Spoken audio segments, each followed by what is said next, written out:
Hey, what's up, everybody? Michael D'Angelo with Silence Media.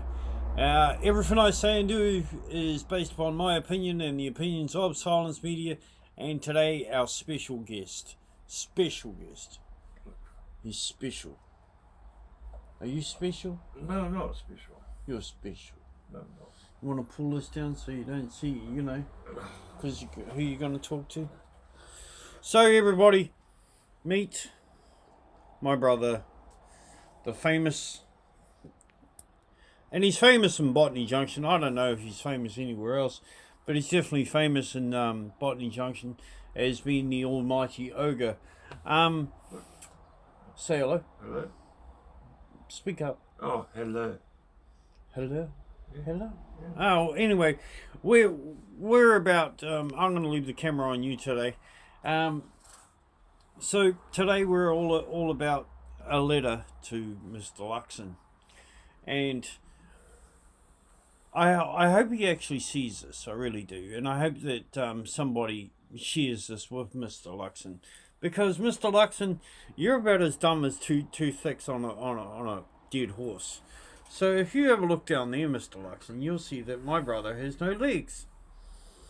Yeah, your department of income support, turns around and likes to punish my brother, and they seem to take great deal and fun out of doing it. My brother is a double amputee. If you haven't noticed already, you blind bastard. But he also has in this hand major nerve damage, and if you can't see it right now, but if he was to lift up his hand, you can see that his hand doesn't settle. Now, don't worry, we're not talking about vaccinations here. We're talking about he has major nerve damage in that hand. He has it in his other hand too, but it's not as bad. Here's the thing. My brother has a few other issues, medical issues, but we're not going to talk about that. We're going to talk about what we see, because clearly you can see it, so clearly you'll understand it, right? It seems that Mr. Luxon has a problem of seeing shit that he doesn't seem to care about. Alright, so I'll get you to lift up your legs there, brother. As you can see, Not sitting on that's one. Now, there's the other. So, just so you know, he's not sitting on his legs. Okay? Because, yes, my brother, and this is kind of rude, especially to the guy who was in Botany Junction the other day, who said, "Oh, stop sitting on your legs." Now, that's kind of the rudest fucking thing you could say to a disabled man, especially a double amputee. But it seems to be the common thing with dickheads these days. I'll just move this. Sorry for the rocking, people, but you use what you can. Alrighty, so there you go, right on you. Now, dear Mr. Luxon, I'm Michael D'Angelo with Silence Media, but Dean is my brother. Well, brother from a different mother. You know who my parents are. I don't, but you know who they are. Hey, you bald-headed prick. Anyway, let's clean you up a bit so you're not looking all flabbergasted. Anyway, so it turns out that at Working Income, knowing, and they all know him down there, right? Knowing that he's a double amputee, turned around and rang him today and said that, "Oh, your benefit has expired." Now, I was with him. Wait. I was with him when we went down to Botany Junction Medical Centre and got his medical certificate. And that was in December. Right? The medical certificate was for 2 years. Because he's an invalid. He's an invalid. He's disabled and he can not work at all. I mean, there's another reason here called post-traumatic stress in a real matter. And my brother cannot be around people for too long in series of motions.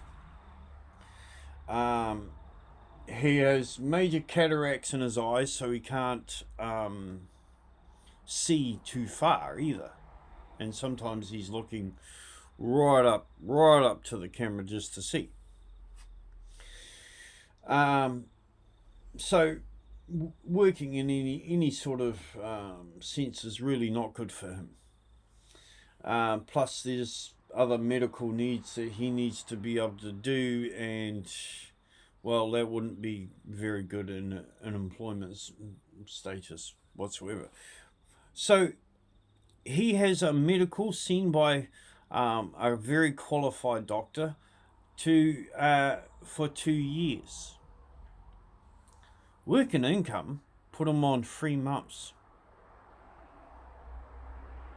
Now, work and income are not medically trained, nor are they medically qualified to do such a thing.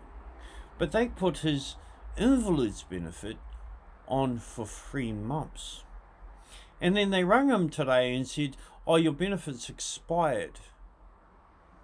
Now remember, the nurse, or the doctor, put him down for 2 years. And sent that through to work and income in December. I'm saying it slowly because let's put it out. December, January, February, March. 4 months.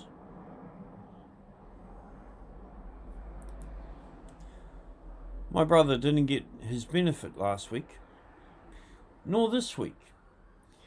And this week, the lady turns around and rings him up and says, oh, yeah, your benefit is expired.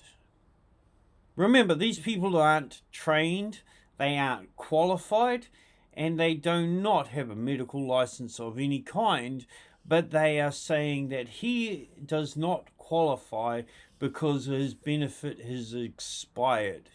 Even though in the last 4 weeks we've been down to the office twice and nobody said a word. This is working income. The first time he got told he was a white guy. That's why he doesn't get what he deserves. A white guy doesn't get what he deserves. And that was at the Manukau branch in South Auckland. So clearly, there's a little bit of racial hate going on there. And in a government department that is not meant to have the left or right wing flowing through it, is meant to be a government department, generic in all of its sense. And now we find it to be a racist, a pure racist government sector. So, to Mr. Luxon, I applaud you. I beg you, dickhead, as the Prime Minister of New Zealand, please pull your dick out of your own ass and help my brother. Because we know that you and Seymour don't really give a flying fuck about the disabled. You've made that quite clear. But think of what the United Nations would think about you disrespecting disabled and disabled veterans in New Zealand. You of all people. Huh? As for David Seymour, well, you know, if he keeps riding his e-bike and not looking where he's going and doing flips in the middle of the street, well, that's his own. He's not long for the disabled benefit himself. And I mean, stupidity is stupidity, really, isn't it? I mean, when you're on a roadway, you look both ways, don't you? And you follow traffic road rules, don't you? Yeah. Mr. Seymour, you should be actually charged for dangerous driving for the way you flipped that e-bike. But no, not Mr. Seymour. Anyway, so to everybody else out there, yes, this is the problem we have with work and income. One, they're racist. Two, they're prejudiced, very prejudiced against the disabled. Unless they're Māori, of course, and then they get what they want. Well, according to them, according to the government departments. But white people don't get that. So I clearly guess that there was no difference between the government change. The left is the right and the right is the left. And they're both as bad as each other. Because Jacinda disrespected everybody, but mainly the disabled and the lower classes of society. And now Luxon comes in to do the same. So everybody, I'm Michael D'Angelo of Silence Media. We have an appointment with Working Income on Friday 3 o'clock. at 3 o'clock down at the Manukau Centre. Was 2, but they changed. It's a phone interview, but we are going to be down at the Manukau Centre main office for that interview, because we would like Mr. Luxon to come down to that centre and address where the fuck that Working Income get their medical license to say that my brother is not an invalid. It is what it is. Peace.